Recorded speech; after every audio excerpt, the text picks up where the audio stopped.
to Year Endless. I am your host, William Ginsberg, joined by my co host, Courtney Chappell. On Year Endless, we delve into musical and personal history by diving into best of lists from print and online publications through the years. Today, we go into part 3 of our look at Rolling Stone's 100 Greatest Albums of the 80s from 1989. We start with Suzanne Vega's self-titled debut. This is very un-80s in some ways, as far as very spare, like very voice, very good guitar, but like not overly adorned like a lot of the albums that even the good ones on this list have been. Because I afterwards listened to the her better known follow up with Luca on it. I like this one more. Okay. Overall, yeah. I mean, because I think in general, I think people are also familiar with her song. Because you know the song I'm talking about, right? Yeah. What is it? Tom's Diner? Is it Tom's Diner? It is Tom's Diner. Yeah. Okay, right. That was like remixed by producer DNA. Yes. Not to be confused with the no wave band DNA. Yeah. So that's how I first heard her music. Then reading about me, because an adventurous artist, like adventurous as far as experimenting in different sounds. Yeah. So how did you first hear music? Well, of course, we all knew Luca. I was a kid. I was a little kid, probably 5th grade maybe or so. And everybody was singing Luca. And God forbid if your name was Luca. And that was a pretty big deal. But then Tom's Diner, the remix, was a pretty big hit. It was around the time there was a lot of sort of more electronic beats happening. There was I'm like, what else was out around that time that it had sort of a hip hop feel, but there was also KLF and Enigma. There was a lot of play on MTV of these more electronic sounding artists, but then it was her, and I guess that was like a bootleg. Yeah, I believe so. Yeah. And so he took it and added this beat and really made it a kind of iconic. I don't know. Is DNA British? I'm not sure where he's from. I'm pretty sure. I didn't look more into him. But it was like a club hit. But then when Ani DeFranco came out, now, does anybody remember Ani DeFranco? She's still around, still making albums. She has a kind of a diss track about Susanna Vega, who she felt really sold out. You know, that Gen X ethos of not signing to a major label and how that's just, waters down your music. It's like selling your soul. And so then we didn't listen to her anymore, me and my whatever group of friends, because it was like, she's sold out. And she took kind of a break, it seems like, too, and fell out of the spotlight. But I was always aware of her. That's my Susanna Vega. It's hearing it. Mm. I did not own the album, but I own the other one. But I can imagine it's good. I mean, she was a great songwriter, and it was very stripped down. Yeah, I mean, part of the scene, like the folk scene in New York City. Yes, because she went to Barnard College. I was reading either here or on another site, but yeah, she was in Greenwich Village. And, it wasn't a time when folk had really much of a place in the world. But Lenny Kaye from Patti Smith is in that first self-titled album, right? Oh, yeah. Okay. Yeah. And it harkens back to this kind of 60s, 70s New Yorky folky thing. Yeah. And I mean, her success helped, and like her quality of music helped inspire the next generation of female folk singers, and it became so big in the 90s. Yes. Yep. Yeah. So I mean, if like it's top 100. yeah, it's a good album for anyone who wants to hear some interesting lyrics. Yeah. They've got cool songs. How do you feel about this album cover? I don't feel great about it. It's very lo-fi, which that's cool. Yeah. And by the way, DNA is British. But Okay. yes, this album cover is incredibly stripped down, two-tone. It's kind of like a black and white photo of her tilted to the side, Yeah. which is a strange kind of 80s choice, and then over kind of a beige. If it was just the photograph, then there's just lots of font and Yeah. The different color for the Suzanne and for the Vega. yes, And yeah. then orange background, it's like a skin tone orange, would you say? It looks kind of a cream, like a beige, Yeah. and then red lettering and different fonts all over the place. Yeah. It's really, That's good. I'm glad you pointed that out. yeah. That album cover, I don't remember seeing it either, which, Mhm. the other one I'm more familiar. Yeah. Number 79 on the list is the country musician Steve Earle with his debut album Guitar Town. This was a big breakthrough for Earle, who had, at the point, thinking that he might just end up being a staff songwriter, that startup might not be in the cards for him. It's a very 80s.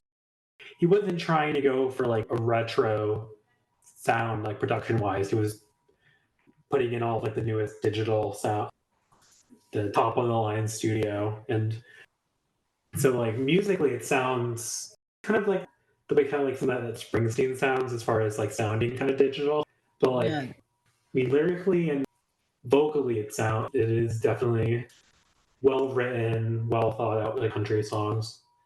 So I'm trying to think back to how I was introduced because I mean I'm not, my country knowledge is only goes so far.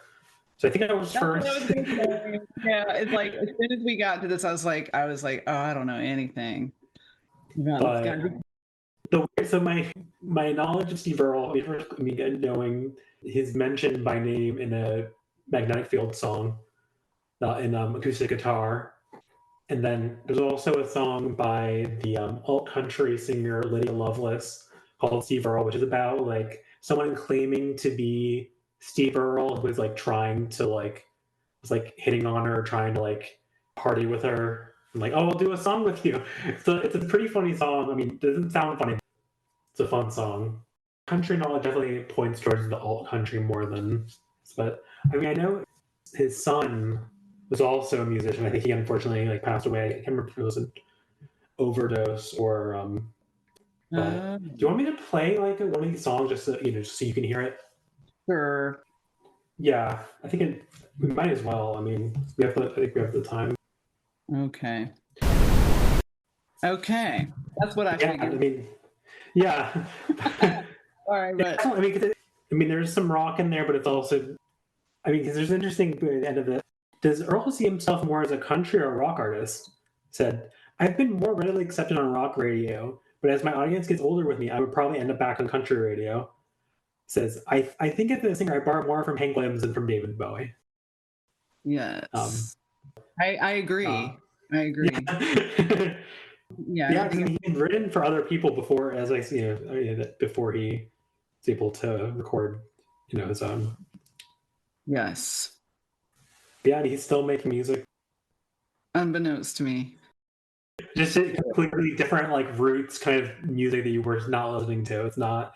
Yes, exactly. It wasn't very modern. It was harkening back to an earlier time, much like Susanna Vega in a way. Yeah. So he has a lot of like outspoken in politics. It looks like so he's on the left, pro-choice, a lot of stuff. So a long, fruitful career. So, yeah. Yeah, I mean he's he's 70 today. Okay. Yeah. Good. Oh, he was in The Wire. That's random. Who did he play on The Wire? No, that's a whole other thing to. Whoa. Okay. Yeah. Like The Wire or Wire? Yeah. No, The Wire, The the Wire. Okay. the Yeah. TV show. Totally. Yeah, it Oh. was his Oh. son. Yeah, yeah. Okay, yeah. And his son, his name was Justin Townes Earl. Oh, Is the one interesting. who passed away. Oh. Accidental overdose, and it was fentanyl laced cocaine. Oh, wow. Yeah, rest in peace to Justin Townes Earl. So number 7A on this list is someone who is That's it. someone rooted in another appearance of someone rooted in classic rock or like earlier Yes. like rock music, and that is Robbie Robertson with his self-titled debut.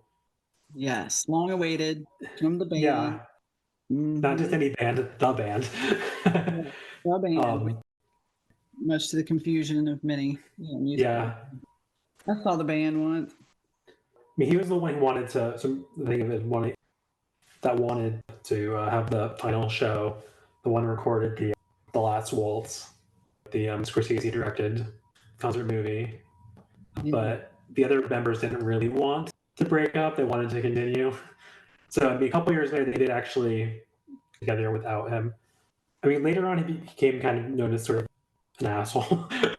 But for today, I mean, yeah, this was. I mean, the band had been original. They had backed up Bob Dylan when he went electric. There was like his electric band, and like worked on for Blonde on Blonde, and then with their own albums. So I mean, I had known about them, of course, for years and years, but Right. finally I'm listening to it. I was like, oh, this is so fucking good. Yeah. A bunch of these Canadians did like American music better than Yes, they did. of like country and blues, and just like it's. Yeah, listening to this album, I mean, I think as far as these like classic artists releasing album, 80s album, I think it's probably might be the.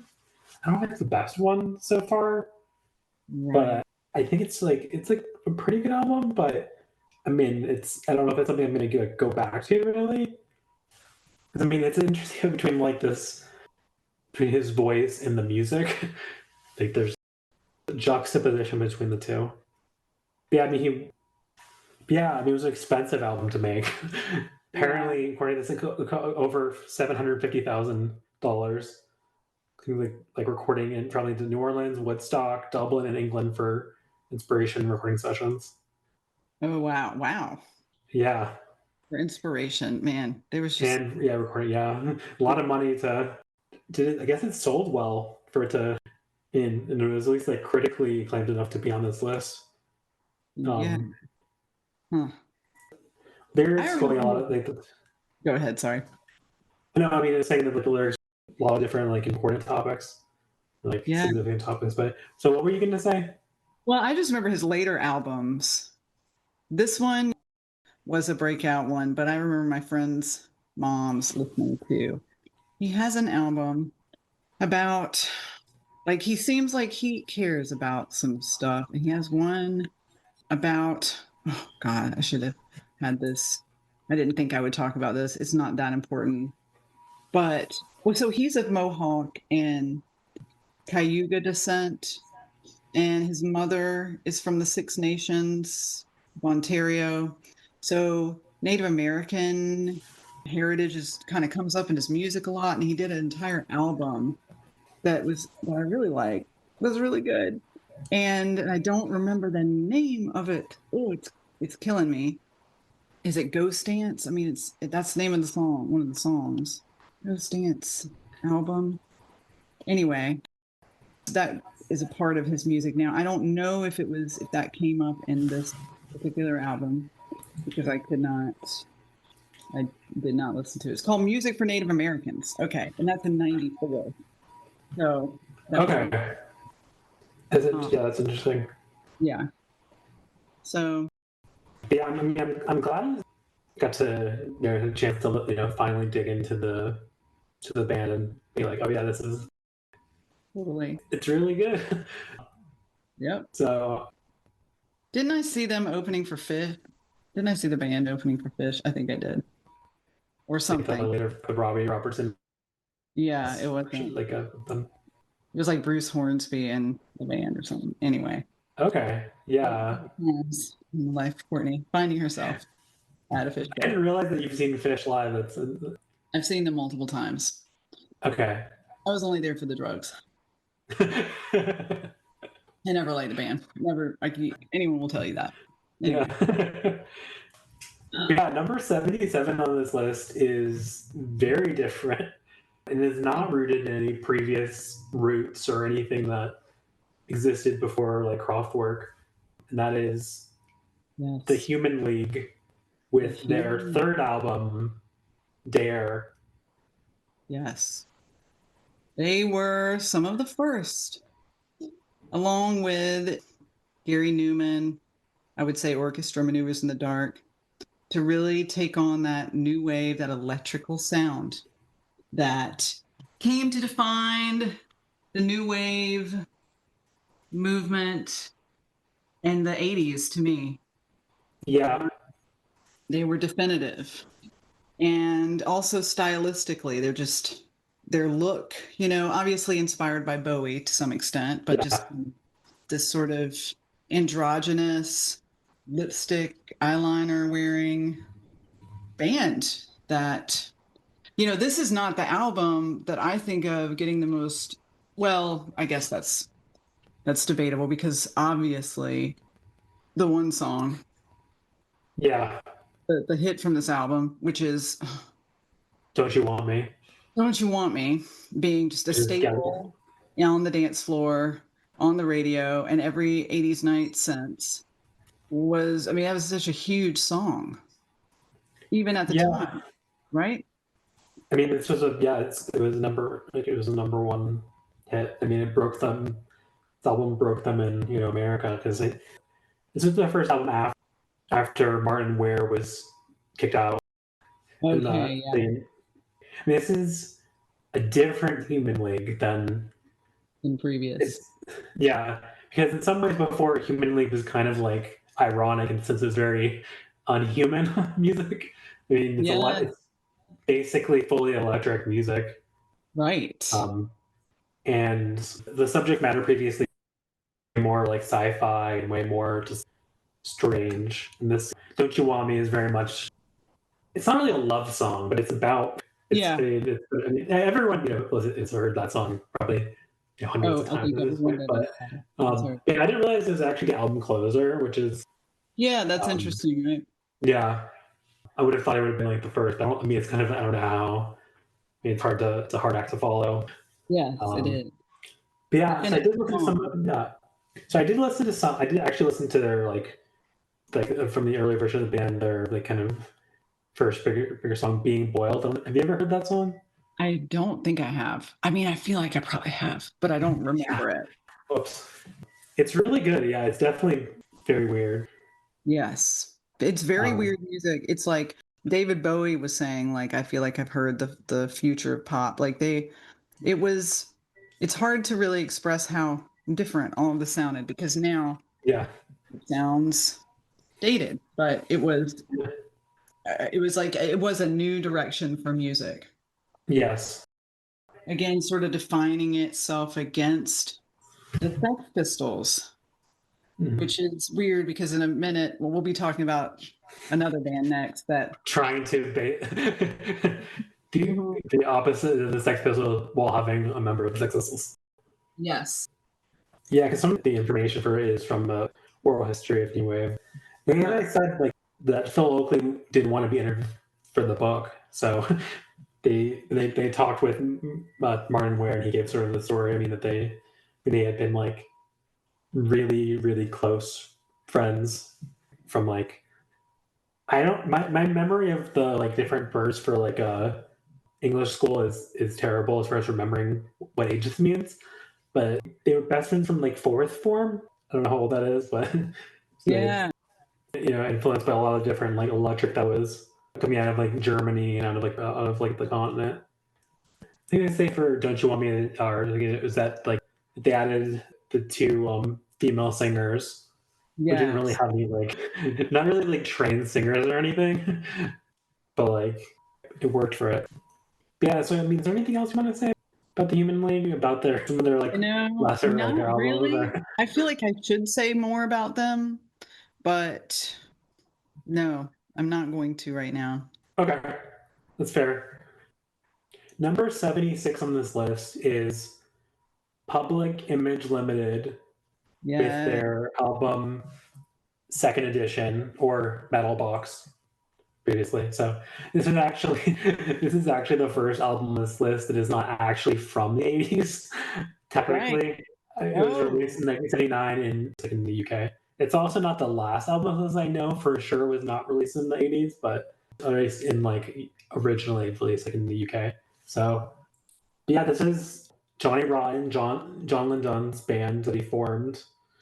yes. That is like way more abrasive and way more confrontational than the Sex Pistols, at least like musically. Because like Yes. musically, I mean, to my like modern ears, like Sex Pistols isn't really that. It's still pretty much like pop. It's very a lot of like songs are pretty like catchy songs. Yes. So it's like the presentation that was more. I mean, some of the lyrics, of course, are very God Save the Queen and stuff like that, or like, but like Public Image Limited is way more out there than Sex Pistols were. Yeah. But, And really trying to be taken more seriously. Not, yeah, would you say, is that fair? I don't even, and really feeling kind of the Johnny Linden or Johnny Rotten, whatever, is kind of butthurt about, I mean, the reception of PIL, as we used to call it, was they had so much power and attention. But I think that, well, he's ever resentful. So anyway, I feel like yeah, he's held to be yeah, considered, you know. yeah, Yes. yeah, So yeah, yeah. I really love PIL. I find the music really haunting and beautiful, but I think that the project itself is not, in some ways they're kind of the villains in the eyes of a lot of the no wave. You know, Yeah, yeah. I controversial. mean, there was that show. It was one of their shows in New York City that was very like they were like behind it's like a curtain or something, or behind like and like you can actually see them playing, and then there was like a projection on the screen. What was the name of that like venue that like that giant screen, and then so the crowd got so pissed off about that like it was Oh, oh, I total didn't. bad. Yeah. So and then within because this, I mean, this the glam of the band didn't really last that much longer after this point, and it Right. became sort of like a, in some eyes, like a watered down PIL. Yeah. um, a lot of American kind of like post punk and bands had like a really like their interactions with London were always like just really negative. Really So negative. And he had bad things to say about the Human League, the previous band. He called them a bunch of trendy hippies in an article he wrote for Enemy. And like he was just a real hater, that guy. yeah, a real piece of work. But yeah, Real so work. Yes, yeah, bitter. so yeah, a running story throughout our Bang Up Your Life was the different bands having like bad interactions with them. Oh, So it really? was actually yeah for like with like Minutemen, Mission of Burma, Minor Threat, like all had. Oh, But really? yeah, That's but so funny. when Green River opened for PIL in Seattle, they Yeah. gave some payback to London. At the end of the set, I'm quoting from Rebecca, at the end of the set, Mark Arm told the crowd, if you want to see what happens to somebody who completely sold out, just wait. And Mm, Green River had already trashed PL's dressing room and were kicked out of the building right after their set. wow. So, Wow. yeah. Wow. Yeah, I think this album probably has like the longest song of anything on this list. It's like the opening track, or some of the opening tracks are very like there's some long songs on this album. Um, Uh-huh. yeah, I mean great. A lot of like post punk of like the trying to push listeners away, trying to be abrasive and like Right. yeah, Yes. Trying to be, yeah, to serve, not in a replacements way exactly. Well, maybe, Yeah. But yeah, they're in the way, in that, punk spirit, but they went about it completely differently, I guess. Yeah, I agree with that. Good old PIL, Yeah. they were always Yeah. there. Keep Johnny Rotten, just always there. I haven't heard from him in a while though. Yeah, I think he's like kind of right these days. Wearing a MAGA hat at one point a few years ago. Yeah. I think that's the most recent thing I've seen from him. Yeah. Me too. Yeah. Number 75 is just, I don't know how very different from PIL. That Yes. is Cyndi Lauper with her debut album, She's So Unusual, Now from 1983. this was my first album that I ever owned in my life. And it was just such a great investment, and it lasted a long time. It was a cassette. And it was I got it at the age of what? I got it when it came out. And it's a great album. It is solid, start to finish. The thing was, like we always said, we always thought she would be a much bigger and long-lasting artist than Madonna.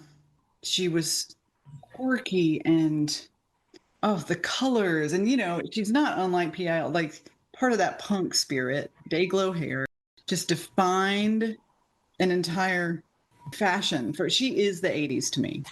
Hmm. She kind of defines my childhood, just truly It's been a ton of hits. I mean, tons. they're like four, yeah, a ton. But nothing compared to this debut album that she made with her, like her and she's from Brooklyn. Let's just go ahead and say that. She's got the New York accent. She does little songs that, there's like a spoken word kind of pitchy little intro to a song that totally kicks ass. And I think her dad was like a pro wrestler, right? Oh no, I mean it was in the video. In the video, I think it's her real No, dad. no, it's not. It's not. It's Shane. Captain Lobana. Yeah, Yeah, yeah. no, Oh. no, it's not really. Okay, well, I thought it was in the video too, but Shane's like, no, that's her real dad. Shane was telling me, so he led me astray. But Where her manager David Wolf was like a really yeah, big, working with her. yes, and may have led her astray, according to some accounts, where something about their relationship changing kind of kept her from achieving the same success that she did in this first album. The second album, True Colors, also had some hits, and it was in the Goonies soundtrack. It didn't do as well, and Mhm. nothing did as well as She's So Unusual. Yeah, Such a moment, and every song is so solid, and they are covered constantly, and time after time. We all know it's just a beautiful love ballad, and girls just want to have fun. I mean, obviously, just the most classic anthem of the 80s, in my opinion. And so, yeah. Her role in professional wrestling and with the WWF was like a huge deal for them. I okay, yeah, mean, tell me like more about that because you know that better. so I mean, yeah. So she managed like one of the female wrestlers against like the heel female wrestler, and I mean she had some like in some of the videos she had some like, wrestlers in it, and so for like the first WrestleMania, the match that she managed was like was one of like the headline matches. Okay. So like that, I mean, because they had a couple shows on MTV as part of that whole deal. Oh, So wow. yeah, I mean, Okay. because she fit that version of wrestling, that really cartoony, like Yeah. larger than life kind of. Because she's cartoon, she's a larger than life. Her persona is like larger than life, and she's like the it felt like hand in glove. Yeah, so just so many great. I mean, because her previous group that she had been in had been like had not worked out, had like broken up, and she had been having some like financial problems before this all came together, and through the her work of this that had one of the biggest albums of the 80s. Yeah. I mean, just look at the cover. It's so fun. I love Yeah. She's kind of an activist. She does a lot of stuff for the LGBT community and has had some kind of she's done a variety of things since the 80s. Mhm. Like soundtracks and all sorts of stuff. She also did the theme song for Pee-wee's Playhouse, I just want to say, because she sang on that. Some people don't know that, but he just had his documentary made about him, and I just want everybody to know that as well. So number 74 on this list is one of the most iconic artists of the 80s, one of the most iconic of all time. And that is Prince with his album Sign of the Times. It's a double album. It's a lot of this is a big, I mean, it is a big album as far as like length and just a lot of work. Because I mean, I guess in some ways it was a return to form. As far as like, this was at the time not considered, like now it's been reappraised. Some people think it's his best album. And at the time, great critical reception was great, but this was his first album after the Revolution broke up. So it was Prince and the Revolution prior to this, and it was still, I mean, it was all over MTV. It was a great album. I think there was a sense though that it wasn't as strong as previous albums, and there was a little bit of trouble making it. There was a little bit of back and forth on dropping some tracks or whether this should be like a double album, or there was a little bit of back and forth. Like a triple album even. It's like, but yeah. Yeah. Oh yeah. Right. Mm-hmm. But yeah, so what do you think of this album compared to others? I mean, everything he does is incredible, clearly. Yeah. I mean, I don't know if it's my favorite of his. Yeah. So as I said in our first episode of the mix series, my 80s like knowledge came like after, at a little bit older age as far as not growing up on it. So I mean, yeah, I don't think I heard Prince other than maybe like in the background until like college, basically. Right. Because I mean, this has been a couple of years and a couple albums, since Purple Rain since 1999. So I mean, there've been like, yeah. So I was listening to it on the long drive, and I think I reached like a overload point somewhere near the end where it was just like a little bit too much. I think it was like the drums or something. Like I think because I was listening to this after Cyndi Lauper, and I think at a certain point in the 80s, like kind of like drum machine kind of like drum sound, it hit me too much. So by like the second half, I was in some deep bad vibes, but like music goes, oh, this is so good. But then my memory was like, oh, I'm so sad, or like, so upset. Not sad, just like kind of upset. Yeah. But nothing. I don't know how much it has to do with the album, other than maybe like I don't know if I was picking up on something, but I'm sure we have more Prince to talk about. We definitely do. We know that. At least, and there's a couple more albums. Yeah. And 1999, I'm assuming will also be high up as well. So. Yeah, so this is a lower on the list album. That's one thing I'll note that this one is the first Prince. So first Prince. I mean, by the time we finish the series, I mean, I'm assuming he'll have the most albums on this list. I haven't looked ahead as much as I did on the previous main series, so I'm excited to listen to some more Prince and to watch some of the movies that he worked on. So. Number 73 on this list is Don Henley with Building the Perfect Beast. Don Henley, of course, of the Eagles. One of the best-selling bands of all time. So I was listening to this. It was only after listening and then like reading the thing on some of the songs, I was like, oh, there's like stuff. It was like, I don't know like how all this like serious stuff was not like it just went. Any of the serious stuff like went out when you were out the other. I did not like. Me too. All she wants to do is dance. I thought was just a sexist throwaway, just crappy 80s womanizing song. That's what I always thought because I never listened to it. It's just got sort of a sax kind of rocking sound. Who knew that it was a critique of the U.S. intervention in Central America and the whole Contra War? No idea. Glad to hear you say that because I was just like, none of that. I picked none of that up. Yeah. You know that song though, right? Do you remember? Is it just like the douchiest song? I thought. I was wrong. Yeah, I mean, I didn't pick up the subtext at all. No. And the video, I think, is I don't know. Maybe it's not. I don't remember it. I didn't watch the video again, but I just remember. And Boys of This Summer. album, this album's Never Boys of Summer, one of the most 80s, one of the biggest hit, like a huge hit. I mean, I think I first heard it because there was a cover like the 90s. I think it's Oh, like, I want to say it's the Ataris that have, random band that have a cover. Yeah, they covered it in which year? When did they cover that's it? a good Oh no, song. it was in the 2000s actually, 2003. Like a more like pop punky kind of like cover. Okay. I mean, the main thing I remember from is the one of the things they changed. So instead of like a Deadhead sticker on a Cadillac, it's a Black Flag sticker on a Cadillac.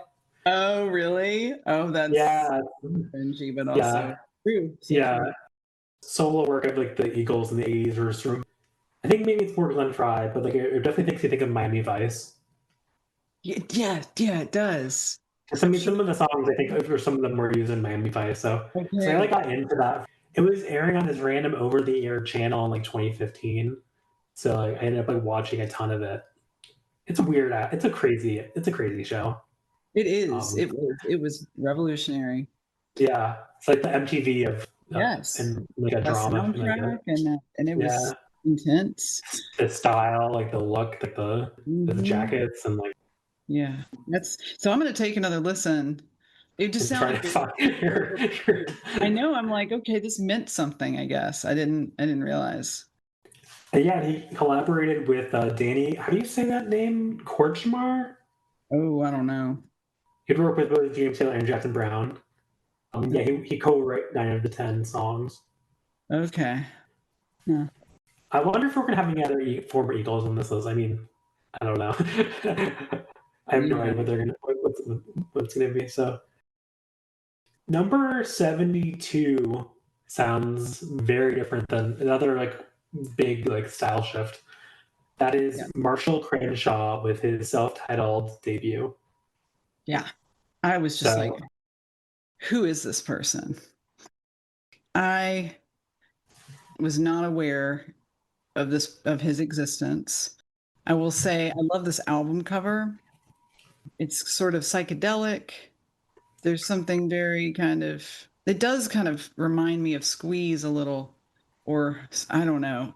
There's something very, it's very fun and playful, and there's some kind of British tea kind of situation happening.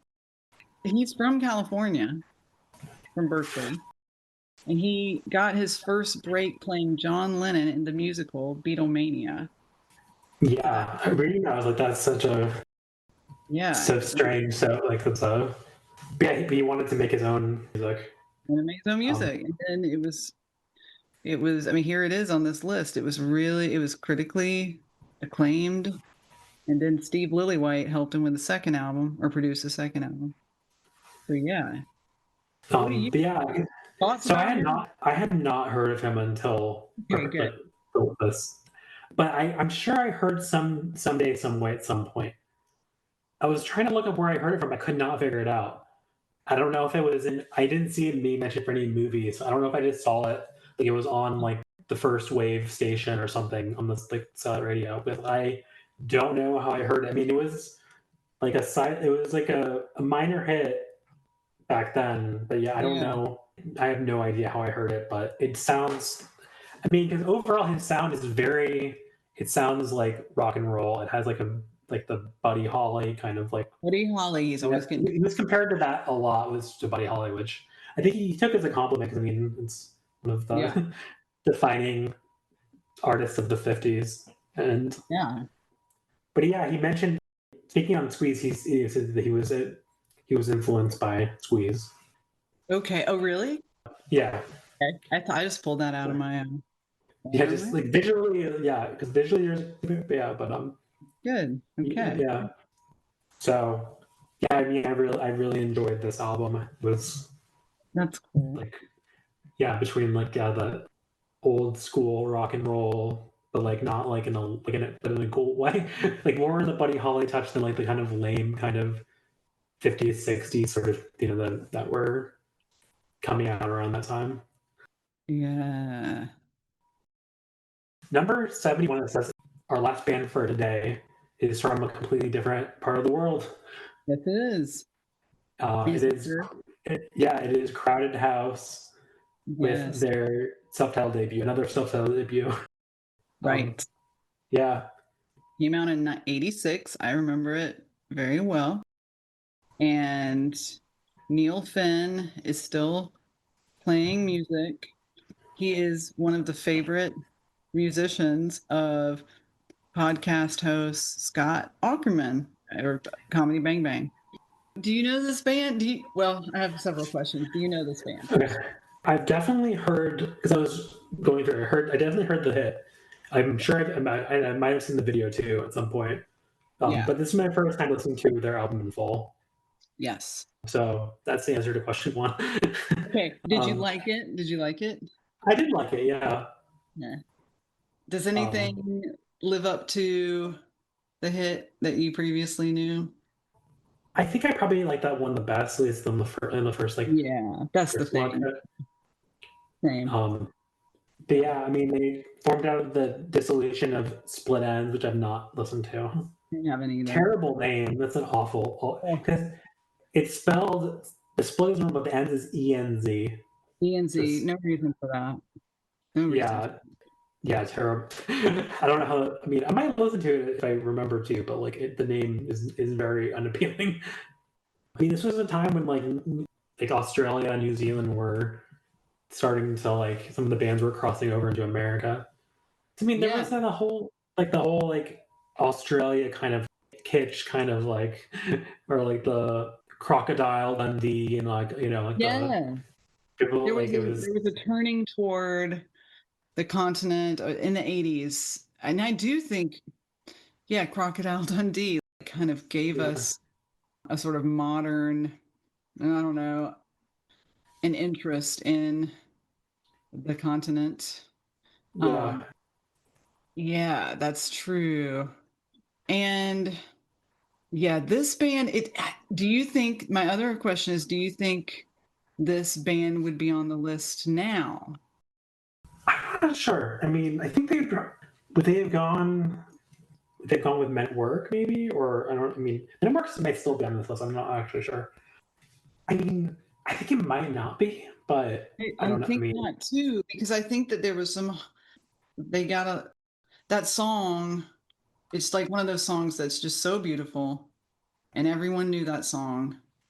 And then their work is pretty solid, but I feel like they've maybe drifted from the collective consciousness more and more at this point.